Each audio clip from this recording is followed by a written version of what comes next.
हैं जिसमें आप कह सकते हैं कि यार नहीं, मैं ब्लैक में नहीं खड़ा होना चाहता, मैं वाइट में भी नहीं, मैं ग्रे में खड़ा हो जाऊंगा। कुछ मकाम ऐसे होते हैं जिसमें आपको अपनी पार्टी वाज़िया करनी है। अब सवाल यहाँ पैदा होता है कि हाँ भाई, कौन से मामलात ऐसे हों कि जिसमें ग्रे में खड़ा हो जाए बंदा, और कौन से मामलात ऐसे हों जिसमें नहीं भाई, पार्टी वाज़िया लाजिम है। ये $1,000,000 क्वेश्चन तो यहाँ पर ये है, ज़ीशान साहब, हम ये कैसे पहचाने कि कौन से मामलात हैं जिनमें हमने पार्टी वाज़िया करनी है अपनी, और कौन से मामलात ऐसे हैं जिसमें ग्रे में भी खड़े हो जाएं तो काम चल जाएगा। क्वेश्चन ये है, तो इसका जवाब ये है कि जिसने मकसद को फैलाया है। ये जुमला बाखुदा अमानतन आपके हवाले कर रहा हूँ, इस जुमले को आज समझ लीजिएगा।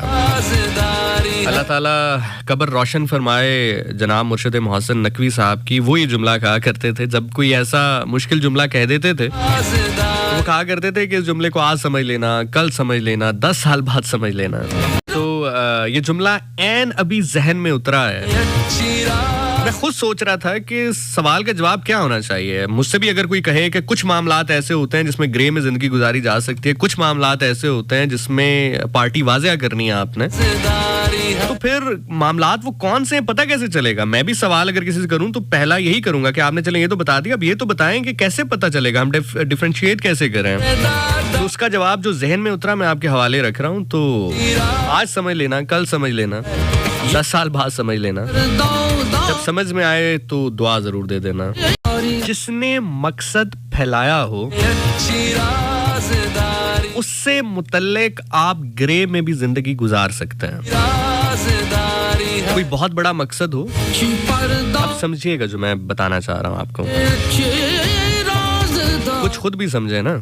ये अच्छी पर्दादारी है, बाखुदा ये अच्छी पर्दादारी है, ये अच्छी राजदारी है। आप साथ हैं, समझ आ रही है। मैं बार बार पूछता इसलिए हूँ कि ये ना हो कि मैं पूरी गुफ्तगू बयान कर रहा हूँ और पीछे मुड़ के देखूं तो सारी राती रोंदे रहे तो मरेगा कोई भी नहीं। मैं साथ साथ पूछता हूँ, आप कमेंट्स पे नजर डालता हूँ कि अगर आ रही है तो फिर आगे बढ़ूं, नहीं तो फिर किसी और रास्ते से आपकी तरफ आऊं। हाँ जी, तो बात ये है कि कोई बहुत बड़ा मकसद हो, मकसद फैलाने वालों के हवाले से आप ग्रे में रह सकते हैं। जी ठीक है, बिल्कुल ब्लैक में भी नहीं हमने जाना, तो बिल्कुल व्हाइट में भी हमने नहीं जाना, हम जरा बीच का रास्ता रख लेते हैं, बीच का रास्ता इख्तियार कर लेते हैं, रख सकते हैं। जिन्होंने मकसद फैलाया हो, मकसद फैलाने में मदद की हो, आप ग्रे एरिया में रह सकते हैं। अब कोई तो होगा जो अगले जुमले को समझेगा, कोई तो होगा जो इस जुमले का मोल देगा, मोल दाद की सूरत में नहीं, दुआ की सूरत में। आपको ये जुमला समझ में आ गया, बाखुदा मेरा 101 बुखार में यहाँ पर आने का मकसद पूरा हो जाएगा। जिसने मकसद फैलाया हो आप उसके हवाले से ग्रे एरिया में रह सकते हैं, लेकिन जिसने मकसद बचाया हो,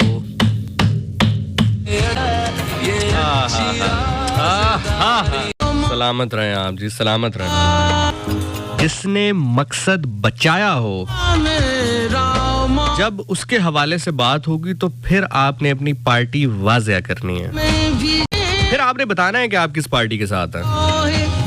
अब आपको कनेक्ट कर रहा हूं उस मौजू के साथ जिसके लिए इतनी तहमीद मैंने बांधी है। आप इन मामलात में तो ग्रे एरिया में रह सकते हैं। कोई बंदा किसी के पास गया, किसी से किसी चीज का मुतालबा किया, आप इस हवाले से तो ग्रे एरिया में रह सकते हैं कि उस शख्स को वो चीज दे देनी चाहिए थी, नहीं दी तो क्यों नहीं दी, दे देते तो बेहतर होता, नहीं दी तो उससे क्या फायदा हुआ, क्या नुकसान हुआ। नहीं, नियत ये भी हो सकती है, नियत वो भी हो सकती है। ये तमाम तर मामलात आप ग्रे एरिया में रहते हुए अपने आप को समझा सकते हैं, दूसरे को समझाने की कोशिश कर सकते हैं। लेकिन अगर आप ये इनकारी हो जाए कि ऐसा तो कुछ हुआ ही नहीं है, या ये कह दें कि उसको तो जाना ही नहीं चाहिए था, अब यहाँ पर आपने मसला ये कर दिया कि आपने अपनी पार्टी वाज़िया कर दी। जब आपने ये कह दिया कि जाना नहीं चाहिए था, जब आपने ये कह दिया कि ऐसा हुआ ही नहीं, तो आपने तो दूसरी पार्टी को झूठा कह दिया, अपनी पार्टी को आपने सच्चा कह दिया। अब आप ये देखें कि दूसरी जानिब जो पार्टी खड़ी है, आप मुतम्मिल हो सकते हैं कि आप उसको झूठा कहें। मैं बात कह रहा हूं, आप सुन रहे हैं। यहां आपने अपनी पार्टी वाज़ेह करनी है। मैं आपको और एग्जाम्पल देता हूँ जी, और आसान करके देता हूँ। हमारी जुबानों ने अगर इस पे नहीं खुलना तो फिर किस पे खुलना है। हम ऐसे नहीं रोते जी जैसे वो रोता है। बिल्कुल ठीक है, आप ग्रे एरिया में रहें, बिल्कुल सही है। कोई आपसे नहीं कहेगा कि उसी ब्लैक एरिया में या उसी वाइट एरिया में जाकर खड़े हो जाएं। आप ग्रे एरिया में रहें। आपके जी हम इस तरह नहीं रोते जिस तरह वो रोते हैं। बिल्कुल बिल्कुल ठीक है, आप अपने अंदाज में रोएं। हम जी उस एरिया में जाके उस जगह पे खड़े होकर एहतजाज रिकॉर्ड नहीं करेंगे जी। बिल्कुल ठीक है जी, आपका हक है। आपको कोई नहीं कह रहा कि आप बिल्कुल ब्लैक या बिल्कुल वाइट पे, आप ग्रे में खड़े होना चाहते हैं उसे। लेकिन अगर आप उस दिन छुट्टियां लेके नारायण का गान चले जाएं तो अब आपने अपनी पार्टी वाज़ेह कर दी है। इसके साबित क्या हुआ? इससे साबित ये हुआ कि उनसे मंसूब चीज के सामने रुकावट वो बने जिसने पार्टी अपनी चूज कर ली हो मुखालिफत वाली। It is as simple as that. मैंने आपसे बहुत ही आसान अल्फाज में बयान किया। आप जी हम न्याज नहीं बनाते, बिस्मिल्लाह जी, जरूर, कोई मसला नहीं, कोई टेंशन वाली बात ही नहीं है। आप बिल्कुल रहें ग्रे में, ना ब्लैक में जाए ना वाइट में जाए। हम जी नहीं बनाते जी, हम उस दिन नहीं, आप बिल्कुल ना बनाए, 100 बिस्मिल्लाह नहीं जी। लेकिन जो बनाते हैं हम उन पे तनकीद भी करेंगे। अब आपने अपनी पार्टी वाज़ेह कर दी। किस चीज का तकाजा किया, दे देनी चाहिए थी। चले, मुझे ऐसा लगता है कि नहीं जी, दिल में ये बात हो सकती है, किसी की नीयत पे शक नहीं कर सकते। बिल्कुल आप सही फरमा रहे हैं, ग्रे में रहिए, कोई मसला नहीं है, कोई मसला नहीं है, कोई मसला नहीं है। लेकिन अगर आप ये कह दें कि ऐसा हुआ ही नहीं, अब गलत कर दिया आपने। पार्टी मुखातिब आपने गलत कर ली, मुंतखब गलत कर ली। पैगाम आप तक पहुंच गया है। अल्लाह ताला आपके दिलों को रोशन करे। आपने इशफाक अहमद का नाम सुना है? बाबा इशफाक अहमद का उनका एक प्रोग्राम बाबा साहबा के नाम से आता था पीटीवी पे। हम तो खैर मैंने तो बराह रास्त तो नहीं देखा, मेरी तो उम्र इतनी नहीं है, आपकी भी नहीं होगी ज़रा, आप भी मुझसे छोटे होंगे, लेकिन रिकॉर्डिंग उस पर ज़रूर मौजूद है यूट्यूब वगैरह पे। उनसे किसी ने पूछा है कि आप किस फिरके से ताल्लुक़ रखते हैं? उन्होंने कहा तुम लेट हो गए हो। हाँ, सलामत रहें आप, सलामत रहें। जो जुमला कहने से पहले समझ गए हैं, तुम लेट हो गए हो। 61 हिजरी के बाद तो ये सवाल बनता ही नहीं है। ये सवाल बनता है कि पार्टी वाज़ेह करो, हुसैनी हो यजीदी हो।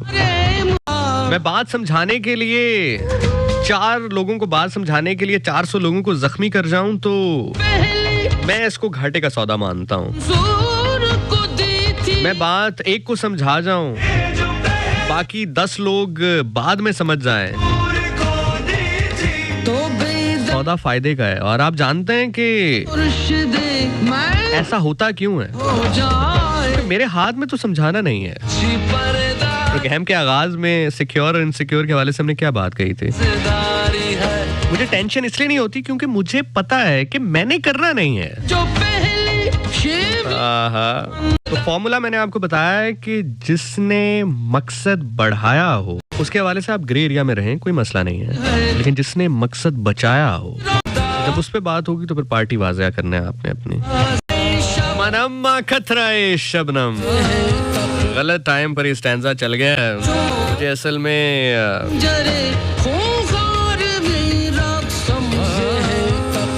अगले पूरे 15 से 20 मिनट बाद अपने आप को समेट कर, नजर झुका कर करनी है कि मैं जिस शख्सियत के बारे में बात करने लगा हूँ, आप यकीन करें अगर मेरे बस में हो तो मैं पाबंदी लगा दूं कि कोई नाम ना ले, इनका नाम लेकर मुखातिब ना करे। शहजादी कायनात कह के मुखातिब किया जाए, आकाजादी कह के मुखातिब किया जाए, कोई नाम ना ले इनका। जनाब, आयाम शुरू हो चुके हैं और ये आयाम मंसूब हैं शहजादी कायनात, दुख्तरे रसूल, ज़ौजाए शेर खुदा अली इब्ने अबी तालिब अलैहिस्सलाम आकाज़ादी बीबी फातिमा तो ज़हरा सलामुल्लाह अलैहा बिस्मिल्लाह की शहादत के हवाले से ये दिन मंसूब हैं उस ज़ाते अक़दस के हवाले से जिनके लिए रसूल खुदा सल्लल्लाहु अलैहि वसल्लम खड़े हो जाया करते थे। एक ऐसा मुआशरा जहां पर बेटी को जिंदा दरगोर कर दिया जाता था, बेटी को मार दिया जाता था, या अगर बच जाती थी तो जानवरों से भी ज़्यादा औरत के साथ बुरा सलूक किया जाता था। उस मुआशरे में रसूल खुदा सल्लल्लाहु अलैहि वसल्लम जिस ज़ात के लिए, जिस शख्सियत के लिए एहतरामन मोहब्बतन खड़े हो जाया करते थे, उस ज़ात से मंसूब ये आयाम है। तारीख में आपको बहुत सारे हकाइक मिलेंगे, बहुत सारी गुफ्तगू, मुबाहिसे, बातें, हवाले जो कि बहुत हद तक ठीक भी रहे होंगे, बहुत हद तक शायद आपको सपोर्टिव आर्गुमेंट उसमें ना भी मिले,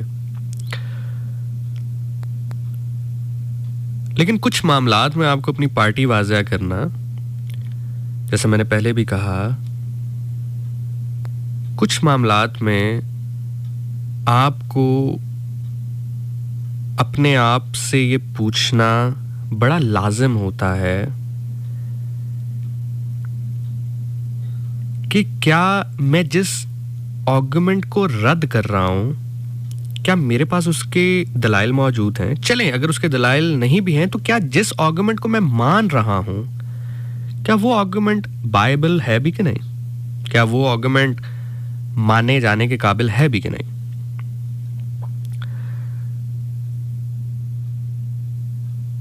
सो इस चीज से कतई नजर बहसो मुबाहिसे, आर्गुमेंट, काउंटर आर्गुमेंट, सवाल तो है कि इतनी कम उम्री में, इतनी नौजवानी में अचानक इस दुनिया से रहलत फरमा जाना यकीनी तौर पर हैरानकुन है। लेकिन इन आयाम को इस्तेमाल किया जाना चाहिए बताने के लिए कि उनका किरदार बतौर बेटी, बतौर जोजा, बतौर माँ, सबसे बड़ा किरदार बतौर खातून अगर निभाया है तो वो आकाज़ादी बीबी फातिमा ज़हरा सलामुल्लाह अलैहा ने निभाया है। कैसे? जब रसूल खुदा सल्लल्लाहु अलैहि वसल्लम ने ज़ाहिरी तौर पर नबूवत का ऐलान किया, लोग खिलाफ थे उनके, सोशल बायकॉट किया जा रहा था उनका, और बहुत तरीकों से उनको नुकसान पहुंचाया जा रहा था। बीबी Fatima Zahra सलामुल्लाह अलैहा was the one who stood with his father, the Prophet, peace be upon him.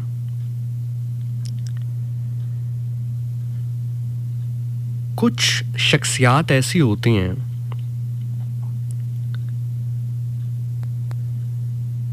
जिनका यकीनी तौर पर अजर इतना ज़्यादा उनको मिलना होता है, या हिसाब इतना ज़्यादा उनको मिलना होता है कि वो इस दुनिया में रहते हुए पूरा नहीं हो सकता। इस दुनिया में रहते हुए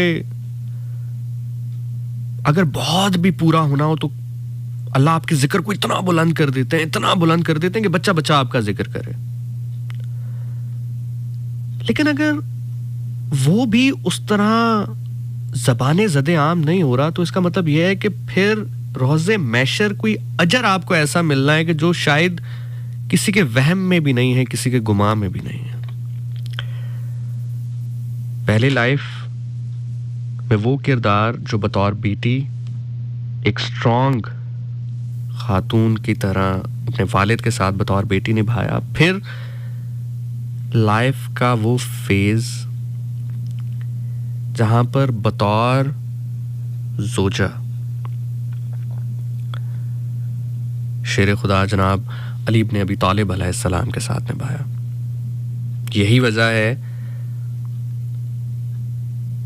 वो इमाम अली अलैहिस्सलाम जो मरहब के सामने, जो हारिस के सामने, जो अंतर के सामने, जो अमर इब्न वद के सामने घबराए भी नहीं,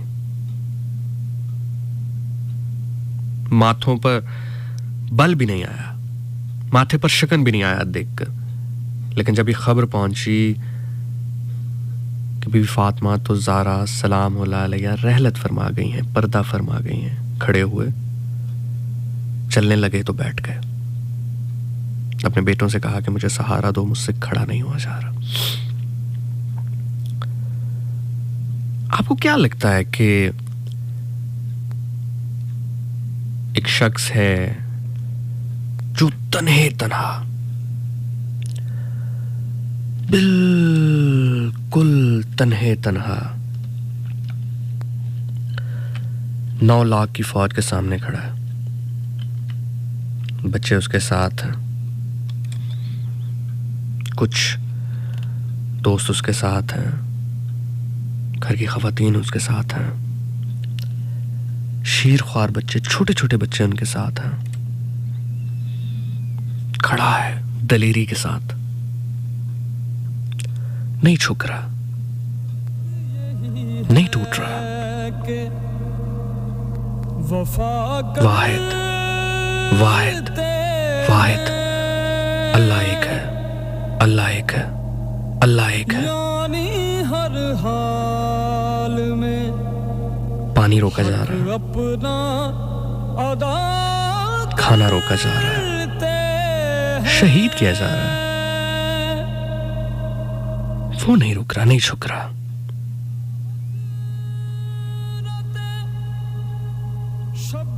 आप यकीन करें कि कहने वाले कहते हैं, लिखने वाले लिखते हैं, पढ़ने वाले पढ़ते हैं कि, और मैं इससे एग्री करता हूँ, मैं 100% इससे एग्री करता हूँ कि जैसे मैंने पहले भी कहा ना कि आप आंसू बहाएं, आप जश्न मनाएं, आप कुछ भी करें, ये हम अपने लिए कर रहे होते हैं, इससे उनकी जात पर कोई फर्क नहीं पड़ सकता, वो इससे बहुत बुलंद है, बहुत बाला है। ये हम अपने लिए कर रहे होते हैं कि हम कुछ ये बता सकें कि हमारा कोई ताल्लुक है आपसे किसी तरह। आप यकीन करने, वरना कहने वाले ये कहते हैं, लिखने वाले ये लिखते हैं, पढ़ने वाले ये पढ़ते हैं कि बाद अज खुशी, बाद अज करबला खुशी हराम अस्त, बाद अज करबला खुशी हराम अस्त। करबला पढ़ने वाला पढ़ने के बाद मर न जाए तो उसने करबला पढ़ी नहीं। ये हकीकत है, मैं हकीकत बयान कर रहा हूँ आपको। हम ना उस मिराज पर समझ सकते हैं ना, पढ़ सकते हैं, हम बातें करते हैं, आगे बढ़ जाते हैं, ये हकीकत है। हम दुनियादार लोग हैं ना, हमारे दिल उतने मुनव्वर हैं कि हम समझ सके, ना हमारे जहन उतने वसी हैं कि हमारे जहन में हुसैन समा सके। लेकिन मैं आपको एक मिसाल देता हूँ। जब काफले को कैदी बनाकर ले जाया गया ना, तो शिमर ने कहा कि जो नेज़ों पर सर हैं इनको गिनो, ये कितने हैं। उसके सिपाहियों ने गिने तो कहा कि एक सर कम है। उसके सिपाहियों ने कहा कि हाँ, एक छोटा सा बच्चा था जिसकी कब्र हुसैन ने गरम रेत में कहीं बनाई थी। कहा मुझे वो बच्चा चाहिए। कहा अब हमें क्या पता इतने बड़े मैदान में कहाँ उसने कब्र बनाई थी। कहा घोड़े लो, नेज़े लो और मैदान में उन नेज़ों को पैवस्त करते जाओ।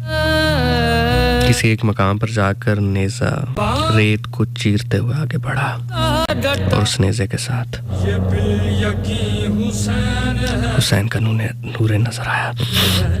ये शायद 1% भी नहीं है जो मैंने आपके सामने रखा, और औरत जिस उम्र में भी हो ना वो माँ होती है, मेरा बिलीव है।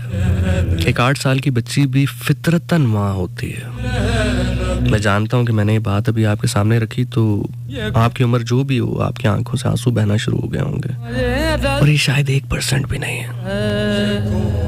ना हम समझ सकते हैं, ना हमारा दिल इतना वसी, ना हमारा दिमाग इतना वसी कि हम इसको समझ सकें। लेकिन मेरा सवाल यहाँ पर ये है कि आपको क्या लगता है कि एक शख्स अपना पूरा खानदान लेकर डट गया है किसी के आगे, जालिम के आगे, वो वैसे ही डट गया है?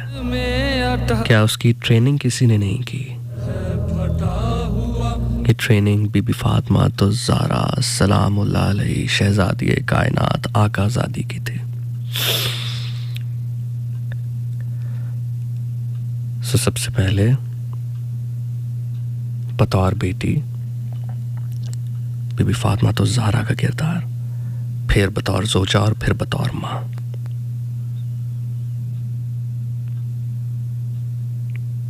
यही वजह है कि जो मकाम बीबी फातिमा तो ज़हरा का है, जो मामलात बीबी फातिमा तो ज़हरा के बतौर बेटी रसूल हमें बताए गए, वो किसी और के नहीं मिलता। यहाँ तक कि उनको तोहफे में, शादी में उनके तोहफे में दिए जाने वाली चीज़ों तक के बारे में बताया गया।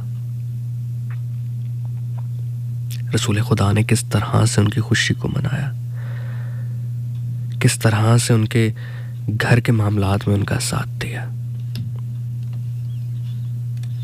किस तरह से उनके घर के कामों में हाथ बटाया।